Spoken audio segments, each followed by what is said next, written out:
भिलनी महातपस्विनी शबरी जा को नाम, मतंग मुनि कह कर गए तो हे मिलेंगे राम। सोने की चिड़िया मां भारती और सत्य सनातन धर्म के सबसे आदर्श पुरुष मर्यादा पुरुषोत्तम भगवान राम, जो वर्षों की तपस्या के बाद ऋषि मुनियों को भी नहीं मिलते, मगर एक भीलनी शबरी के घर स्वयं चल के आके न सिर्फ दर्शन देते हैं बल्कि उस भीलनी के जूठे बेर भी खाते हैं। और बाबा तुलसी ने क्या खूब कहा है कि प्रबल प्रेम के पाले पड़कर प्रभु का नियम बदलते देखा, अपना मान भले टल जाए भक्त का मान न टलते देखा। भाव नहीं तो कुछ भी नहीं है, लाख करो गुणगान, भाव के भूखे हैं भगवान, भाव के भूखे हैं भगवान।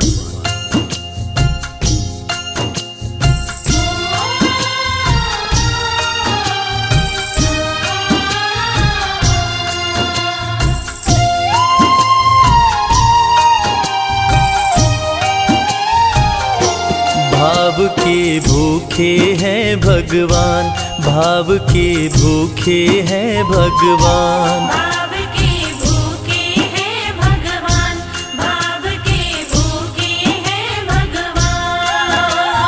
भाव नहीं तो कुछ भी नहीं है, भाव नहीं तो कुछ भी नहीं है, लाख करो गुणगान। भाव के भूखे हैं भगवान, भाव के भूखे हैं भगवान। भाव के भूखे हैं भगवान, भाव के भूखे हैं भगवान।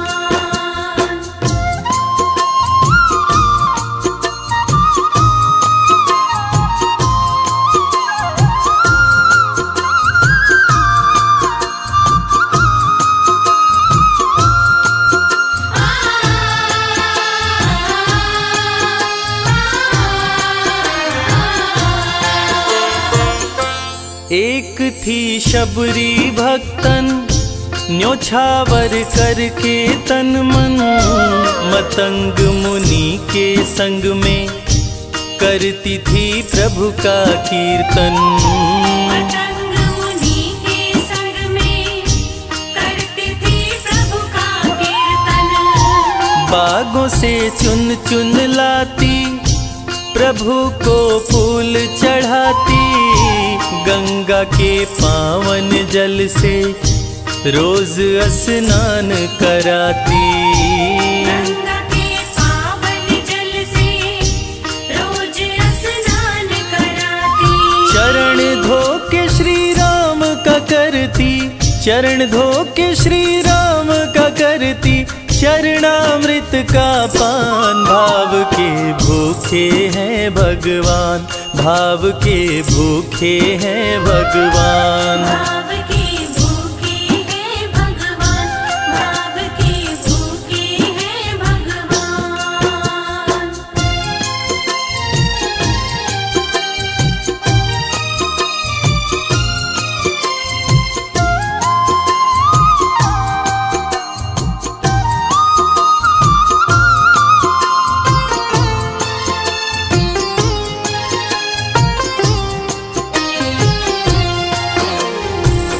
धैर्य एक ऐसा प्रसाद है जो इंसान को महान बना देता है। मतंग मुनि मां शबरी से कह गए कि शबरी तेरे दरवाजे राम जरूर आएंगे, और शबरी ने 10,000 साल तक प्रतीक्षा किया। शबरी को देखने वाले न सिर्फ उसे पागल कहते थे बल्कि कहते थे, ये कौन दिखात कुटी मां नारी ते उत जाती है मूद भरी, छिन भीतर बाहर होत छिना सुख सो नहीं बैठत एक घड़ी, यही के तन में कछुपीर भई ये वियोगी न मानस माहि जरी, अब जान पड़ी रघुनाथ के प्रेम की मूर्ति रूप ये है शबरी। मतंग शबरी को बताए, बहु भांति समझाए, सबर कर कुछ दिन शबरी, मिलन के दिन अब आए। सबर कर कुछ दिन शबरी, मिलन के दिन अब आए। राम जी तुमसे मिलेंगे, मेरी कुटिया में आकर शबरी को धैर्य बंधा कर समाधि लिए गुरुवर।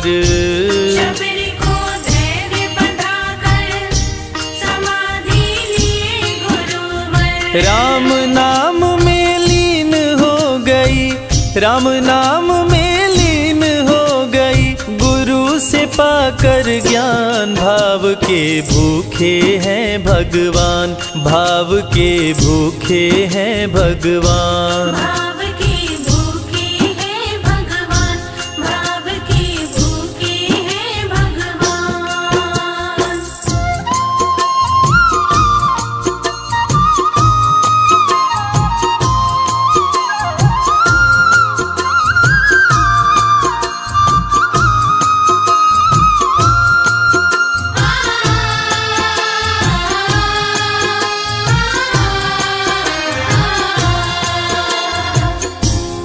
माँ शबरी के गुरु महामुनि मतंग जब अपने नश्वर शरीर का त्याग कर रहे थे, तब माँ शबरी ने उनसे पूछा, हे गुरुवर, मुझे मेरे राम कहाँ मिलेंगे? इस पर महामुनि मतंग ने शबरी को जवाब दिया कि शबरी, अरे दुनिया राम को ढूंढती है, मगर तू तो ऐसी खुशनसीब है कि तेरे दरवाजे राम स्वयं चलकर आएंगे।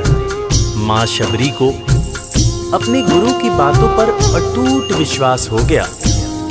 माँ शबरी हर रोज राहों पर फूल बिछाती थी, चुन चुन कर मीठे बेर चख चख कर इकट्ठा करती थी, ताकि मेरे प्रभु श्री राम जब आएंगे तो बड़े प्यार से इसका भोग लगाएंगे। राहों पर फूल भी बड़ी सावधानी से शबरी माँ बिछाती थी। शबरी माँ सोचती थी कि मेरे गुरुवर कह के गए हैं कि मेरे घर मेरे राम जरूर आएंगे। शबरी माँ राहों पर दूर दूर तक फूल बिछाती कि प्रभु श्री राम के पैर में कहीं कोई कांटा न चुभ जाए। राह पे फूल बिछाती, वो मीठे बेर को लाती, मेरे प्रभु राम आएंगे, नैनों में सपने सजाती। मेरे प्रभु राम आएंगे, नैनों में सपने सजाती। राम से प्रीत लगा के वो निश दिन राम पुकारे, उमरिया बीती जाए रे कि अखियां पंथ निहारे। उमरिया बीती जाए रे कि अखियां पंथ निहारे। जर्जर हो गई काया फिर भी, जर्जर हो गई काया फिर भी, बसे राम में प्राण। भाव के भूखे हैं भगवान, भाव के भूखे हैं भगवान। भाव के भूखे हैं भगवान, भाव के भूखे हैं भगवान।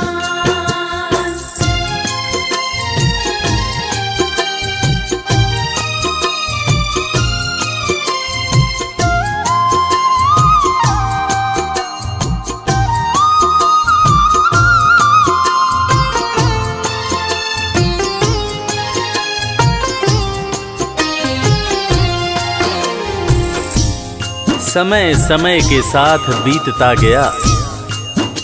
माँ शबरी अब बूढ़ी हो गई।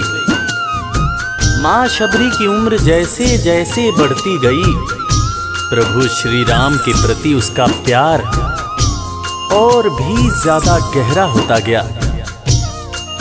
माँ शबरी जो इस जन्म में तो भीलनी हुई थी, मगर अपने पूर्व जन्म में वो एक बहुत बड़े राजा की रानी थी। प्रयागराज, जहां पर कुंभ का मेला लगता है, एक बार वो अपने राजा के साथ उसी कुंभ के मेले को देखने पहुंची।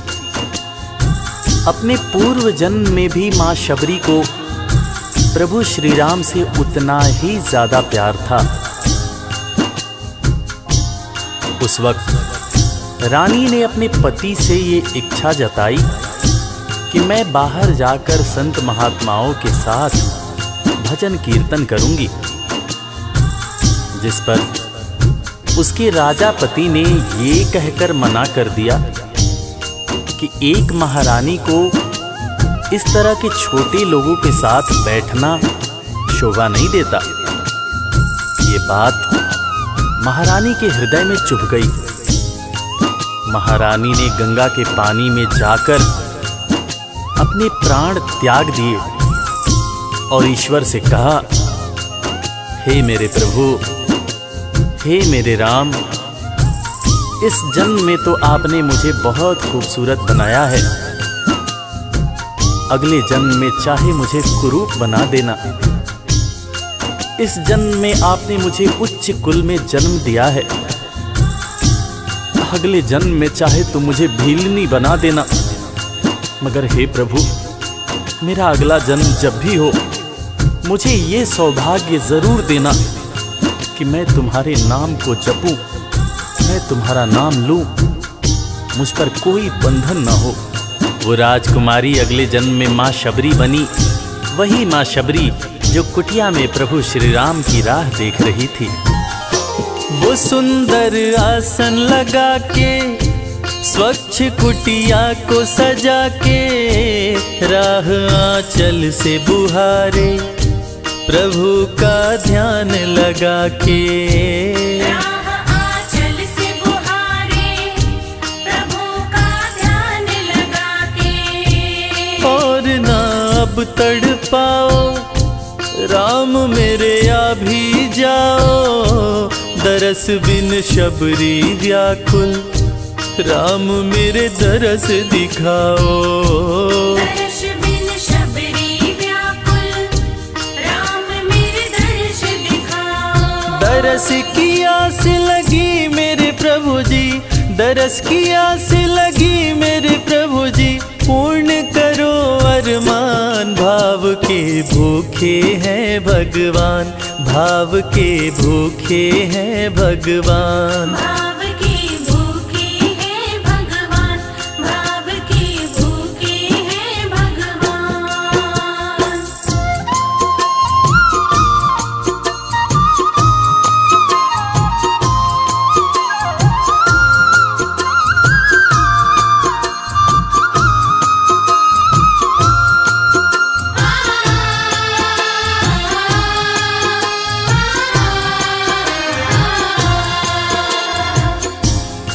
अजगर करे न चाकरी, पंछी करे न काम, दास मलूका कह गए सबके दाता राम। और हम सबके परम पूज्य बाबा तुलसीदास ने रामचरितमानस में भी कहा है, राम से बड़ा राम का नाम। और यही काम माता शबरी दिन रात कर रही थी। बस वो एक ही बात बार बार बोले जा रही थी कि मेरे राम आएंगे, मेरे राम आएंगे। वो हर वक्त हे राम बोलती रहती थी। प्रभु श्री राम जब अपने भाई लखन के साथ माता सीता की खोज में वन में दर दर भटक रहे थे, तो उनके कानों में ये आवाज गूंजी। उन्होंने अपने भाई लखन से कहा, प्रिय अनुज, ध्यान से सुनो।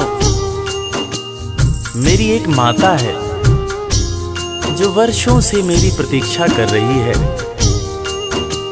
मैं भी अपने माता को देखने के लिए बहुत व्याकुल हो रहा हूं। चलो अनुज, माता शबरी की कुटिया में चलते हैं। प्रभु श्री राम माता शबरी की कुटिया में आते हैं। माता शबरी की नजर जब प्रभु श्री राम के ऊपर पड़ती है तो माता की आंखों से खुशियों के आंसू धारा प्रवाह बहने लगते हैं। माता शबरी रो रो के कहने लगती है, मेरे राम आप आ गए, मेरे राम आप आ गए। आंसू भरी आंखों से मां शबरी प्रभु श्री राम और वीर लखन को देखे जा रही थी। दोनों हाथों को जोड़कर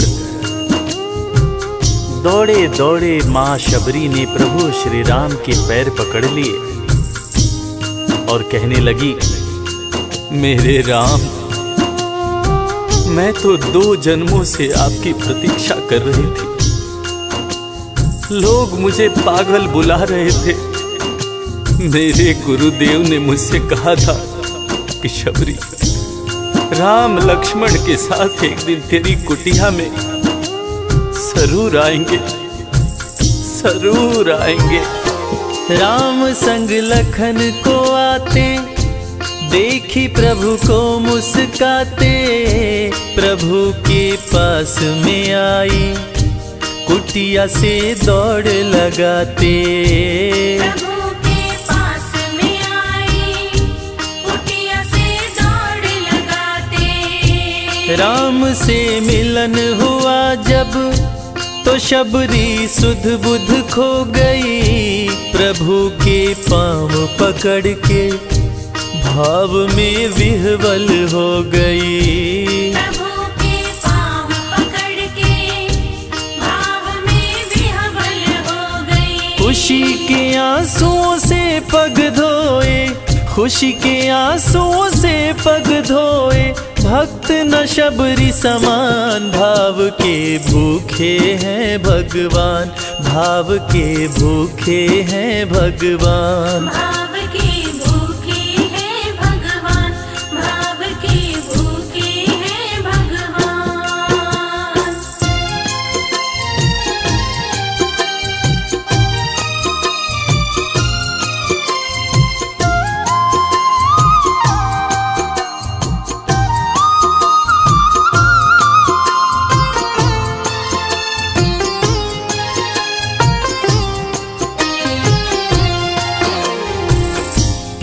मित्रों, मैं रविराज आप सबको आज एक बात बताना चाहूँगा। वो बात जो मुझे मेरे गुरुदेव फरीद हसन खान साहब ने बताई है, और वो बात ये है कि ईश्वर को हमारी ज़रूरत नहीं है, हमें ईश्वर की ज़रूरत है। ईश्वर हमारे बिना भी पूर्ण है, मगर हम ईश्वर के बिना हमेशा ही अपूर्ण हैं। हम पैदा तो इंसान के रूप में होते हैं, मगर अंत में हमें उसी परमात्मा के पास जाना होता है।